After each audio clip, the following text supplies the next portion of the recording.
नमस्कार, स्वागत है। आप देख रहे हैं मीडिया छत्तीसगढ़। वक्त हो चुका है आज छत्तीसगढ़ की दिन भर की खबरों को जानने का, तो आइए एक नजर डालते हैं खबरों पर फटाफट अंदाज में। आज विश्व तंबाकू निषेध दिवस। तंबाकू सेवन के आंकड़े चिंताजनक, लोगों को जागरूक करने पर देश भर में होंगे कई कार्यक्रम। विश्व तंबाकू निषेध दिवस के अवसर पर आज छत्तीसगढ़ में तंबाकू सेवन की सामाजिक, आर्थिक और स्वास्थ्यगत हानियों के प्रति जन जागरूकता बढ़ाने के उद्देश्य से विविध कार्यक्रमों का आयोजन किया जाएगा। इस वर्ष की थीम अपील का पर्दाफाश, तंबाकू और निकोटीन उत्पादों पर उद्योग की रणनीति को बेनकाब करना रखी गई है, जो युवाओं को निशाना बनाकर किए जा रहे भ्रामक विज्ञापनों व प्रचार प्रसार की नीतियों को उजागर करने पर केंद्रित है। सीएम शाह ने सुकमा में की 500 करोड़ रुपए के विकास कार्यों की घोषणा, कहा खुशहाल होगा बस्तर। बस्तर अपनी समृद्ध सांस्कृतिक और ऐतिहासिक धरोहरों को सहेजते हुए विकास के रास्ते पर तेजी से आगे बढ़ रहा है। अब बस्तर के कोने कोने का विकास होगा और विकास के रास्ते में आने वाली सभी बाधाओं को दूर करेंगे। ये बात मुख्यमंत्री विष्णुदेव साय ने बीते दिन सुकमा जिले के तोंगपाल में आयोजित सुशासन तिहार में कही। उन्होंने इस दौरान सुकमा जिले में 500 करोड़ रुपए से अधिक लागत के विकास कार्यों की घोषणा की और 16 करोड़ से अधिक की लागत के विभिन्न विकास कार्यों का लोकार्पण कर क्षेत्रवासियों को बड़ी सौगात दी।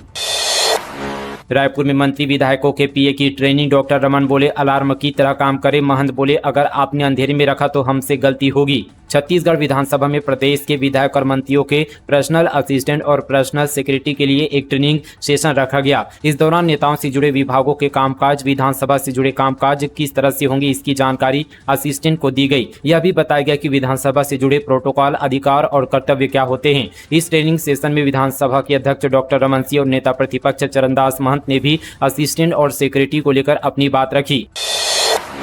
धान के समर्थन मूल्य में महज 69 रुपए की वृद्धि। कांग्रेस बोली, किसानों के हक में डकैती डाल रही शायद सरकार। केंद्र सरकार की ओर से धान के समर्थन मूल्य में महज 69 रुपए की वृद्धि को छत्तीसगढ़ कांग्रेस ने अपर्याप्त बताया है। पार्टी के वरिष्ठ प्रवक्ता सुरेंद्र वर्मा ने कहा कि शायद सरकार किसानों के हक में डकैती डालना बंद कर एमएसपी में 970 रुपए बोनस की राशि को जोड़कर 3400 रुपए प्रति क्विंटल की दर से धान खरीद रही है। मोदी को सिंदूर पसंद है तो अपने मंत्रियों से कहे एक एक दिन माथे में सिंदूर लगाकर आए। नेता प्रतिपक्ष डॉक्टर चरणदास महंत ने कसा तंज। ऑपरेशन सिंदूर के बाद भाजपा घर घर सिंदूर अभियान शुरू करने जा रही है। इस पर कांग्रेस और विपक्ष नेता तीखा हमला बोल रहे हैं। छत्तीसगढ़ के नेता प्रतिपक्ष डॉक्टर चरणदास महंत ने भी इसे लेकर भाजपा को आड़े हथों लिया है। उन्होंने कहा कि ऑपरेशन सिंदूर एक बढ़िया कदम था, लेकिन उसके बाद मोदी कह रहे हैं कि उनकी रगों में गर्म सिंदूर बह रहा है, वह हास्यप्रद है। उन्होंने कहा कि यदि मोदी को सिंदूर इतना ही पसंद है तो अपने मंत्रियों से कहे एक एक दिन माथे में सिंदूर लगाकर आए। अब छत्तीसगढ़ में काम करने वाले मजदूरों का वेरिफिकेशन अनिवार्य। जिन जिलों में ठेका श्रमिक ज्यादा, वहां लागू। अवैध अप्रवासियों के बढ़ते मामले के बाद लिया गया फैसला। छत्तीसगढ़ में बढ़ते अवैध अप्रवासी के मामले के बाद अब लेबर्स वेरिफिकेशन अनिवार्य कर दिया गया है। अभी यह नया नियम दुर्ग भिलाई से शुरू हो रहा है। निर्माण से लेकर कारखानों तक जो भी ठेकेदार अपनी ओर से ठेका श्रमिक उपलब्ध करवा रहे हैं, उन्हें अपने श्रमिकों का वेरिफिकेशन कराना होगा। दुर्ग एसपी विजय अग्रवाल ने यह साफ कर दिया कि लेबर क्राइसिस में जो ठेकेदार बाहर के लेबर को काम पर लगा रहे हैं, उनके लिए यह अनिवार्य होगा। जिन जिलों में ठेका श्रमिक ज्यादा है, वहां अभी इसे लागू किया जा रहा है। बाद में पूरे प्रदेश में यह लागू होगा। एक गाड़ी 2 नंबर हाई सिक्योरिटी प्लेट लगवाने भटक रहे, तकनीकी गड़बड़ी से परेशान। सुप्रीम कोर्ट के निर्देश के बाद छत्तीसगढ़ सरकार ने 1 अप्रैल से वाहनों में HSRP नंबर प्लेट लगवाना अनिवार्य कर दिया है। इस नंबर प्लेट से वाहनों की चोरी को रोका जा सकता है और अन्य अपराध में वाहन मालिक की जानकारी निकाली जा सकती है। इस विशेष नंबर प्लेट में यूनिक सीरियल नंबर, होलोग्राम और लेजर इंग्रेवेड कोड होता है, जिससे वाहन के नंबर प्लेट से मालिक की पहचान आसानी से की जा सकती है। लेकिन कवर्धा में नंबर प्लेट लगवाने के लिए लोगों को परेशान होना पड़ रहा है। दरअसल HSRP वाले नंबर प्लेट लगवाने के लिए वाहन मालिकों ने परिवहन विभाग और चॉइस सेंटर में जाकर अपना नंबर प्लेट में चेंज कराने के लिए रजिस्ट्रेशन कराया है, लेकिन रजिस्ट्रेशन के दौरान हुई चूक के कारण तकनीकी समस्या आने लगी है। तुर्की की वामपंथी संगठन का छत्तीसगढ़ कनेक्शन, मारे गए नक्सली बसवा राजू को दी श्रद्धांजलि। ऑपरेशन सिंदूर के दौरान पाकिस्तान को सप्लाई कर चुका है हथियार और ड्रोन। छत्तीसगढ़ के नक्सलियों की जड़ें अब देश के अंदर तक सीमित नहीं रही है, बस्तर के अबूझ मार्ग से निकलकर तुर्की तक जा पहुंची है। हाल ही में इनकाउंटर में मारे गए नक्सली संगठन के महासचिव बसवा राजू को तुर्की में श्रद्धांजलि दी गई है। इसका वीडियो अब सोशल मीडिया पर खूब वायरल हो रहा है। वीडियो में देखा जा रहा है कि तुर्की के वामपंथी संगठन के लीडर्स के चेहरों पर नकाब बंधे हैं, जिसमें वह भारत सरकार, बीजेपी और आरएसएस का विरोध कर रहे हैं। हालांकि इस बात की पुष्टि नहीं हुई कि वीडियो तुर्की से जारी किया गया है और तुर्की में ही श्रद्धांजलि दी गई है। इससे पहले भारत के ऑपरेशन सिंदूर के दौरान तुर्की ने पाकिस्तान को न सिर्फ सपोर्ट किया बल्कि उसे हथियार और ड्रोन भी सप्लाई किए थे। वहीं वीडियो को लेकर बस्तर आईजी सुंदरराज पी ने बताया कि तुर्की के वामपंथी उग्रवादी संगठनों द्वारा जारी वीडियो की प्रामाणिकता और मौलिकता जांच का विषय है। धूल फाक रहे ऑक्सीजन प्लांटों की सर्विसिंग शुरू, कोरोना से निपटने सक्रिय हुआ सिस्टम। देश भर में एक बार फिर कोरोना मामलों में बढ़ोतरी को देखते हुए छत्तीसगढ़ के जसपुर जिले में स्वास्थ्य विभाग अलर्ट मोड पर आ गया है। प्रदेश स्तरीय हाई लेवल बैठक के बाद जिले के स्वास्थ्य अमले ने कोविड काल के दौरान जुटाए गए संसाधनों की समीक्षा शुरू कर दी है। खासकर अस्पतालों में बंद पड़े ऑक्सीजन जनरेटर प्लांट को दोबारा चालू करने की कामयाबी तेज कर दी गई है।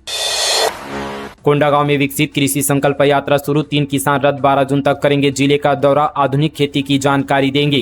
कोंडागांव में विकसित कृषि संकल्प यात्रा की शुरुआत हुई है। बस्तर विकास प्राधिकरण की उपाध्यक्ष एवं विधायक लता उसेंडी ने एसडीएम कार्यालय से 3 किसान रथों को हरी झंडी दिखाकर रवाना किया। जसपुर में नाइजीरिया का नागरिक गिरफ्तार, अवैध रूप से आया था भारत। ऑपरेशन सिंदूर के बाद से छत्तीसगढ़ की पुलिस लगातार एक्टिव है। सभी जिलों और थानों में लगातार चेकिंग अभियान चला रहा है। इस बीच जसपुर पुलिस ने बिना वीजा और पासपोर्ट के जसपुर में निवास करने वाले एक नाइजीरियन नागरिक को गिरफ्तार किया है। नाइजीरियन मूल का एक व्यक्ति बिना वीजा और पासपोर्ट के अवैध रूप से भारत में घूमता पाया गया। पुलिस ने उसे हिरासत में ले लिया है। उसके खिलाफ विदेशी विषयक अधिनियम 1976 की धारा 14 के तहत केस दर्ज किया है।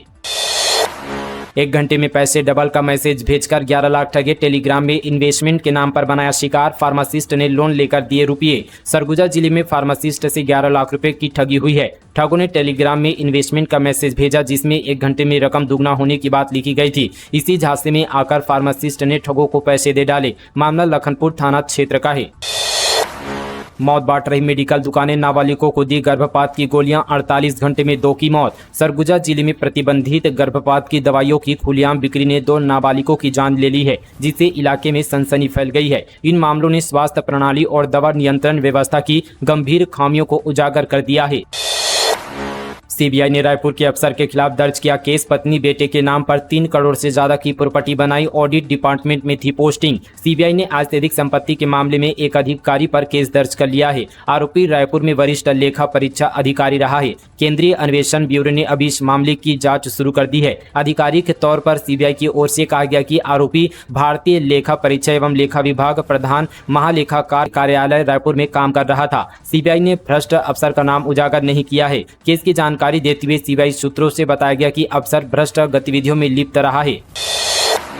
मालवाहक में सवारी ले जाना बना खतरा, 10 गात्र में जाते वक्त हो गए हादसे का शिकार। गौरेला पिंडा मारवाही जिले के थाना क्षेत्र में बीते दिन एक बड़ा सड़क हादसा हो गया, जब कल्याणिका स्कूल के पास एक तेज रफ्तार छोटा हाथी मेटाडोर वाहन अनियंत्रित होकर पलट गया। हादसे में 22 लोग घायल हुए, जिनमें से 2 की हालत गंभीर बताई जा रही है। बारिश से मूंग की फसल बर्बाद, मुआवजे की मांग, किसान लगा रहे चक्कर। किसानों ने दलहन तिलहन की फसल लगाई, लेकिन बेमौसम बारिश की वजह से मूंग की फसल पूरी तरह से बर्बाद हो चुकी है। किसान अब मुआवजे की मांग कर रहे हैं। जल शक्ति मंत्रालय के आंकड़ों के मुताबिक बालोद जिले का गुरूर ब्लॉक भूजल स्तर को लेकर रेड जोन में चला गया है। यही वजह है कि प्रशासन ने इस बार ग्रीष्मकालीन फसलों के रूप में धान के अलावा दलहन तिलहन फसलों के लिए किसानों को प्रेरित किया। गुरूर ब्लॉक के धनेली गाँव के किसान अश्वनी साहू ने बताया कि पूरे गाँव में लगभग 400 एकड़ में मूंग की फसल लगाई गई है। हमारे यहाँ की मिट्टी इसके लिए उपयुक्त नहीं थी। अब बेमौसम बारिश ने तो पूरी यहाँ पर फसल को बर्बाद कर दी है। घर में मूंग की फसल पड़ी है, पंखे के जरिए सुखाने की कोशिश कर रहे हैं। इस बार बेहद कम फसल हुई है। पत्नी कुमार ने सुपारी दी, 150 से ज्यादा क्राइम स्टोरी देखी, लोकेशन ट्रेस से बचने ड्राइवर को दी मोबाइल, लेकिन यूट्यूब सर्च हिस्ट्री से पकड़ा गया। बालोद में एक टीचर की मौत के खुलासे के मामले में कई चौंकाने वाली बात सामने आई है। पुलिस ने टीचर के पति, जो बिजली विभाग में इंजीनियर है, उसे और एक साथी को गिरफ्तार कर लिया है। पति की गिरफ्तारी यूट्यूब और गूगल सर्च हिस्ट्री से हुई है। जांच में यह पता चला कि उसने मर्डर के लिए 60,000 रुपये की सुपारी दी थी। साथ ही मर्डर की प्लानिंग और सबूत मिटाने के लिए 150 से ज्यादा क्राइम स्टोरीज के एपिसोड उसके पति ने देखे थे। मोबाइल लोकेशन से बचने का भी उसने यहाँ पर तरीका निकाला था। इतना ही नहीं, यहाँ पर उसने घटना को एक्सीडेंट का भी रूप दिया था। हालांकि महिला के परिजन ने कहा कि यह हादसा नहीं, हत्या है। इसके बाद जांच फिर से शुरू की गई। तालाब सौंदर्यीकरण में भ्रष्टाचार के आरोप बिना काम हुए हो गया भुगतान, सीएमओ ने दिए जांच के आदेश। जांजगीर चांपा जिले के नवागढ़ जनपद पंचायत में तालाब सौंदर्यीकरण के नाम पर लाखों रुपए की गड़बड़ी का मामला सामने आया है। नगर पंचायत के वर्तमान अध्यक्ष और पार्षदों ने पूर्व अध्यक्ष और सीएमओ पर ठेकेदार से 60-गांठ गुणवत्ताहीन अधूरे काम के बाद भी लाखों रुपए का भुगतान करने का आरोप लगाया है। इस मामले में उच्च स्तरीय जांच की मांग की गई है। जादू टोना के शक में 9 लोगों ने मारा, जसपुर पुलिस ने 12 साल बाद मुंबई से पकड़ा। जसपुर जिले में जादू टोना के शक में नाबालिग समेत 9 आरोपियों ने मिलकर महिला को मार डाला था। मर्डर के लिए 80,000 की सुपारी दी गई थी। हत्या के बाद महिला की बेटी से सभी आरोपियों ने गैंगरेप की घटना को भी अंजाम दिया था। मामला कुनकुरी थाना क्षेत्र का है। मिली जानकारी के मुताबिक वारदात के 7 आरोपी पकड़े गए हैं, लेकिन 2 आरोपी अब भी फरार हैं। इसमें एक नाबालिग था और दूसरा बालिग आरोपी की मौत हो गई, जबकि 12 साल से फरार आरोपी अब बालिग है, जिसे जसपुर पुलिस ने मुंबई के बोरीवली से गिरफ्तार किया है।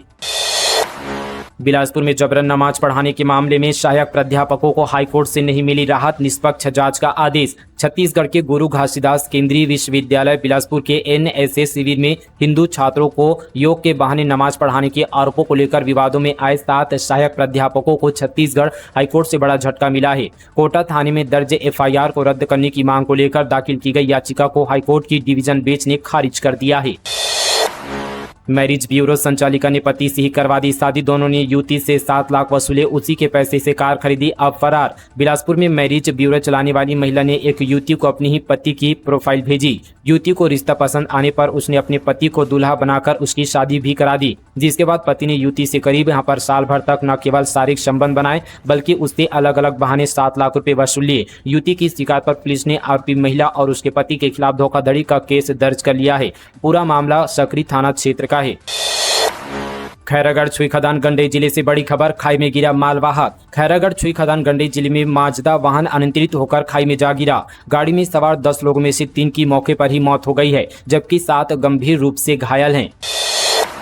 स्कूल में पति और देवर का जन्मदिन मनाने वाली अधीक्षिका निलंबित। गरियाबंद जिला मुख्यालय स्थित कस्तूरबा गांधी बालिका आवासीय विद्यालय की अधीक्षिका अमिता मेढे को सेवा से निलंबित कर दिया गया है। यह कार्यवाही विद्यालय में नियमों की अनदेखी और वित्तीय अनियमितताओं को लेकर की गई है। बता दें कि फरवरी माह में अधीक्षिका के खिलाफ स्वेच्छाचारिता की शिकायत मिलने के बाद कलेक्टर ने 2 डिप्टी कलेक्टरों की टीम से जाँच कराई। जाँच में पाया गया कि अधीक्षिका द्वारा छात्रावास परिसर में पुरुषों को प्रवेश दिया गया और अपने पति व देवर का जन्मदिन भी मनाया गया। इसके अतिरिक्त विद्यालय में सामग्री की खरीद में नियमों का उल्लंघन और आर्थिक गड़बड़ियां भी सामने आई। 73 साल के बुजुर्ग ने महिला से किया रेप, मुंगेली में शादी का झांसा देकर बनाया संबंध, प्रेग्नेंट हुई तो किया इनकार। मुंगेली पुलिस ने महिला से दुष्कर्म के मामले में 73 साल के आरोपी को गिरफ्तार किया है। पथरिया थाना क्षेत्र की एक महिला ने 29 मई 2025 को शिकायत दर्ज कराई। महिला ने बताया कि खपरी गांव का रहने वाला शालिग्राम जोशी उसे शादी का झांसा देकर साल 2024 से शारीरिक शोषण करता आ रहा है। पीड़िता के 7 माह का गर्भ ठहरने के बाद आरोपी ने शादी करने से इनकार कर दिया। पुलिस ने मामले की गंभीरता को देखते हुए तत्काल कार्रवाई की। छत्तीसगढ़ में फिर मिले कोरोना के नए मरीज, एक नर्स समेत 2 संक्रमित, कोई ट्रैवल हिस्ट्री नहीं। छत्तीसगढ़ में कोरोना संक्रमण में एक बार फिर से बढ़ोतरी हुई है। राजधानी रायपुर में 3 दिन बाद 2 नए कोरोना संक्रमित मरीजों की पहचान हुई है। इसके साथ ही रायपुर में एक्टिव मरीजों की संख्या बढ़कर 4 हो गई है, जबकि पूरे प्रदेश में कुल संक्रमितों की संख्या अब 5 हो चुकी है।